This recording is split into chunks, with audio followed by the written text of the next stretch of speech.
नमस्कार साथियों, और कुछ साथी हमारे साथ मौजूद हैं और एक-एक करके उनका परिचय जानेंगे। और जो मंदिर का, जो भव्य मंदिर का निर्माण होने जा रहा है कल प्राण प्रतिष्ठा को लेकर, तो सर आप कहाँ से आए हैं? जी, मैं तेलंगाना राज्य के आदिलाबाद डिस्ट्रिक्ट से आया हूँ। जी, आपका शुभ नाम क्या है?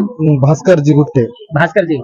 तो भास्कर जी, जो भव्य मंदिर का निर्माण होने जा रहा है कल, प्राण प्रतिष्ठा होने वाली है, बड़े लंबे इंतजार के बाद ये शुभ घड़ी आई है, तो उसके बारे में आप क्या कहना चाहेंगे? जी, अपना सौभाग्य की बात है, 5th जनरेशन के बाद अपने को यह सौभाग्य मिलने का, और मैं उसी राम मंदिर के उद्घाटन के लिए उधर जाने के लिए निकला था। बाद में पता चला कि वहाँ पे 23 तारीख की बात हमारे को बाहर लोगों के है। तो मेरे साथ ही 10 लोग आए हैं। हम एक गांव से रिलेटिव्स और फ्रेंड्स सब मिलके आए हुए, हम उधर निकले हुए थे। फिर इधर के लिए थोड़ा 2 दिन के लिए पोस्टपोन करके फिर जा रहे हैं। ये 5th जनरेशन के बाद अपने को ऐसा सौभाग्य मिलना अपनी बहुत अच्छी स्थिति मिल रही है। जय श्री राम का नारा अयोध्या से लेकर पूरे देश में गुंजायमान हो रहा है, तो इस चीज को लेकर आप क्या कहना? पहली बात तो जय श्री राम सबको। ये आपने सौभाग्य की बात है। कई सालों के बाद, लगभग 500 सालों के बाद अपना राम मंदिर बन रहा है वहाँ पे। ये आपने सौभाग्य की बात है।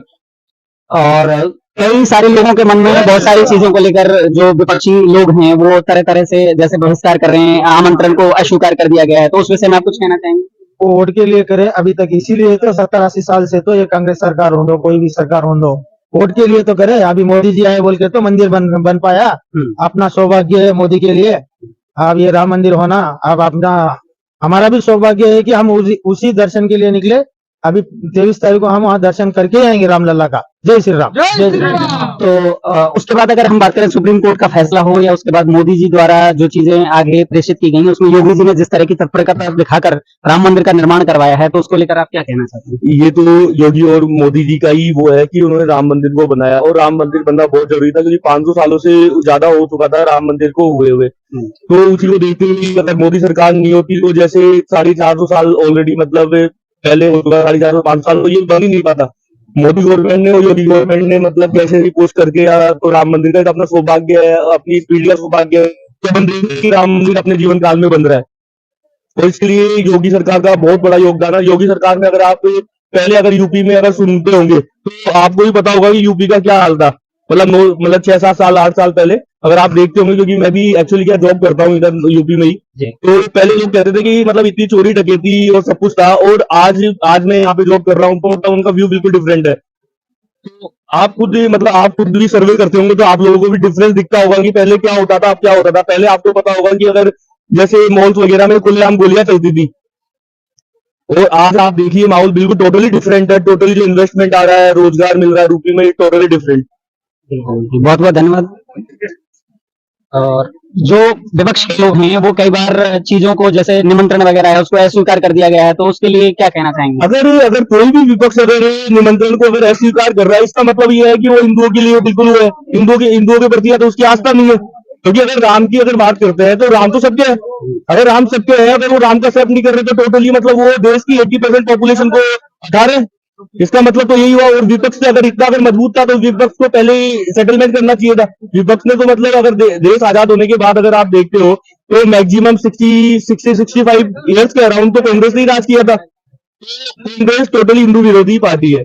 तो आप ये मानते हैं कि जो राम नाम की लहर अयोध्या से निकली है, तो 2024 में बीजेपी को इसका फायदा मिलेगा? बिल्कुल बिल्कुल बीजेपी को इसका फायदा मिलेगा, और आप देखना 400+ सीट आराम से बीजेपी जीत के निकलेगी इस जगह से। ठीक है, अपनी बात रखेंगे। कई बार ये सवाल खड़ा होता है कि जो राम मंदिर निर्माण में जो पैसा खर्च किया जा रहा है, उसकी जगह पर लोग कहते हैं कि अस्पताल बनना चाहिए था या विद्यालय बनना चाहिए था, तो उसको लेकर आप क्या कहना चाहेंगे? देखो, लोगों की मानसिकताएं अलग अलग हो सकती है, मानते हैं लोग।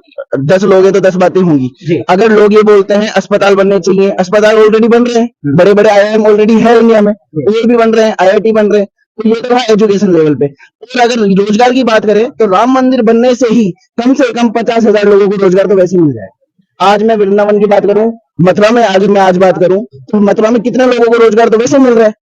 वो तो बहुत बड़े लेवल पे मंदिर बन रहा है, बहुत बड़ा, पूरा इंडिया के विदेशों से लोग आ रहे हैं। बिल्कुल। और जो लाखों लोगों को आराम से, मतलब अगर वहां कोई चाय बनाने वाला भी खड़ा हो जाएगा ना, उसको रोजगार मिल जाएगा। सरकारी नौकरी तो साइड कर दो।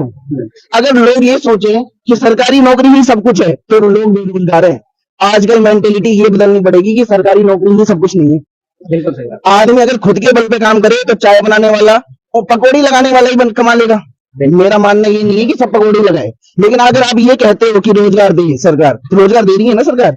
जब सबको सरकारी नौकरी मिल जाएगी तो फिर प्राइवेट कौन करेगा, दुकान कौन चलाएगा, चाय की थड़ी कौन चलाएगा? तो ये मेरा मानना है कि अगर विपक्ष ये बोलता है कि एजुकेशन पर रुपया लगाती, राम मंदिर नहीं, राम मंदिर एक आस्था है, लोगों की आस्था है, हिंदुओं की आस्था है। तो अगर अपोजिशन को पक्ष में आना है, मतलब सरकार में आना है, तो हिंदुओं से कनेक्ट होना चाहिए, क्योंकि मेजोरिटी इस देश में हिंदू है। हिंदुओं की आस्थाओं से खेलेंगी तो जड़ से जाएंगी।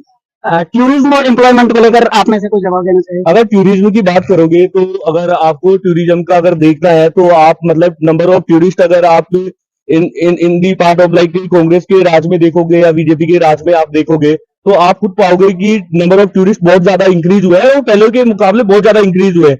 अब आप टूरिस्ट क्यों आएगा, मतलब यहाँ पे अगर आप टूरिस्ट की बात करोगे तो पहाड़ों को देखने, झरनों को देखने या बर्फ को देखने तो टूरिस्ट आएगा नहीं, बिकॉज अगर आप यूरोपियन कंट्रीज और अदर कंट्रीज देखते हो वो चीज तो वहां पे ऑलरेडी है। तो वहां पे क्या नहीं है, वहां पे मॉन्यूमेंट्स नहीं है। अगर यहाँ पे बात देखोगे कि जैसे किले बने हुए होते हैं या अपने द्वार बने हुए होते हैं, आप फॉरेन में ये चीज नहीं मिलेंगे, क्योंकि अगर आप एक बार अगर किसी टूरिस्ट अगर आप बात करोगे तो उसका अगर पर्पस देखोगे कि वो यहाँ पे क्यों आया, तो आपको वो ये नहीं बोलेगा कि यहाँ पे झरने हैं यहाँ पे, क्योंकि वो तो उनके कंट्री मिल जाएंगे। यहाँ पे मोस्टली लोग आते हैं, मतलब कि जैसे राम मंदिर बना हुआ है, कितने लोग आएंगे आपके, अगर यहाँ पे अगर आप मथुरा में देख रहे हो कितने लोग आते हैं। आप महाकाल में बात करोगे, महाकाल में पहले कितना टूरिज्म था, कितने लाख लोगों को रोजगार मिला है।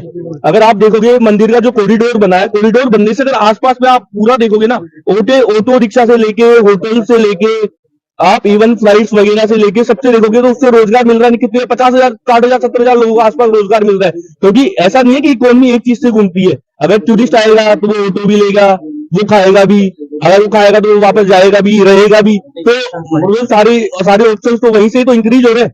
अगर पर्टिकुलर अगर टूरिज्म की बात इंडियन लेवल पे भी करूं तो राम मंदिर बन रहा है। अगर राम मंदिर का आप अभी के नंबर ऑफ टूरिस्ट जो 22 तारीख को या 23 तारीख को पहुंचेंगे, वो आप देखते कितने लोग पहुंचेंगे, और उसके बाद में धीरे धीरे जब बंडा इंक्रीज होंगे, क्योंकि आप देखोगे कि अभी चलो भीड़ भाड़ ज्यादा रहेगी तो मतलब कम हो, पर धीरे धीरे जैसे टाइम निकलेगा, टाइम निकलने के हिसाब से बहुत लोग वहां जाने, क्योंकि सबकी आस्था वहां से जुड़ी हुई है, सब लोग वहां आना चाहेंगे।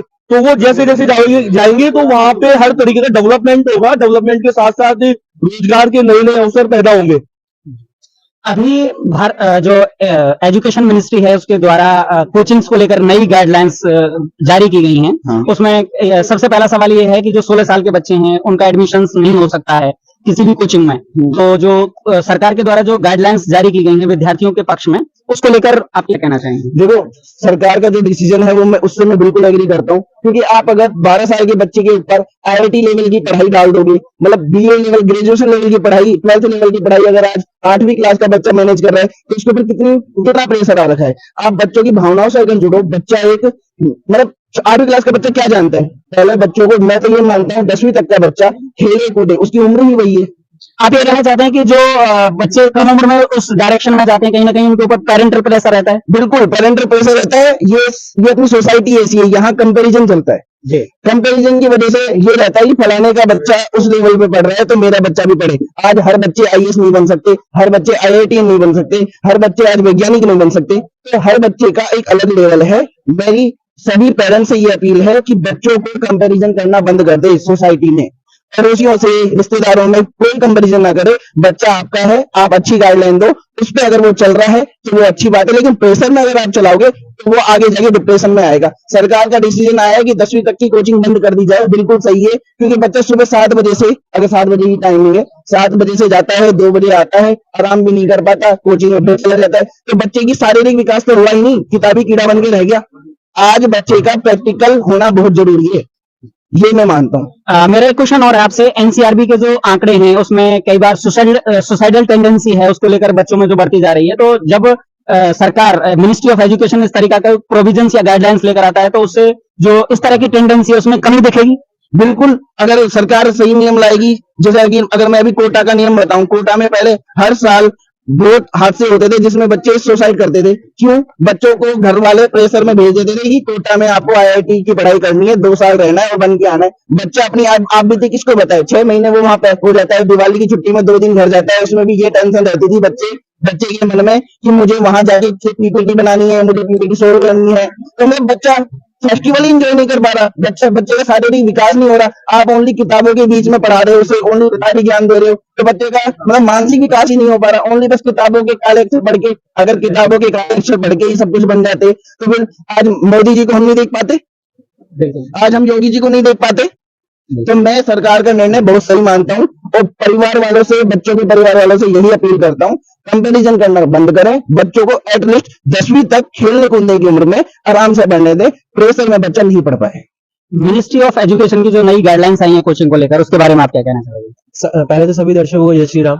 मैं बोलना चाहूंगा कि क्वालिटी ऑफ एजुकेशन से ज्यादा इंपॉर्टेंट होती, क्वांटिटी ऑफ एजुकेशन से ज्यादा इंपॉर्टेंट होती क्वालिटी ऑफ एजुकेशन। ठीक है, अभी आप छोटी उम्र के बच्चों को ज्यादा क्वांटिटी में पढ़ा रहे हो, अभी उनके खेलने कूदने की उम्र है। ठीक है, आज एक पूरे एजुकेशन सिस्टम का अगर अपन ये देख करके चले कि रोल क्या रह गया, बच्चों को उनके माँ बाप पढ़ा रहे हैं, इवन बच्चों में भी यही मानसिकता है कि उनको ज्यादा पढ़ेंगे ज्यादा पैसा कमाएंगे। ठीक है, एक्चुअली ज्ञान अर्जित करने का तो उनका कोई एम ही नहीं है, उनको बस पैसा कमाना है, इसलिए अपन को पढ़ना है। ठीक है, आजकल की ये मानसिकता अपने एजुकेशन सिस्टम में बन गई है, यहाँ तक कि टीचर्स भी सिखा रहे हैं, उनकी जो भी कोच मेंटोर्स वगैरह यही डेवलप कर रहे हैं थिंकिंग। बट एक्चुअली ऐसा नहीं है। आज एक डॉक्टर, अगर अपन बात करें, आज एक डॉक्टर से ज्यादा पैसा कौन कमाता है? एक मेडिकल वाला कमाता है। क्यों? उसने फालतू की चीजों में अटका ही नहीं है, उसको पता है लाइफ का पर्सपेक्टिव क्या है।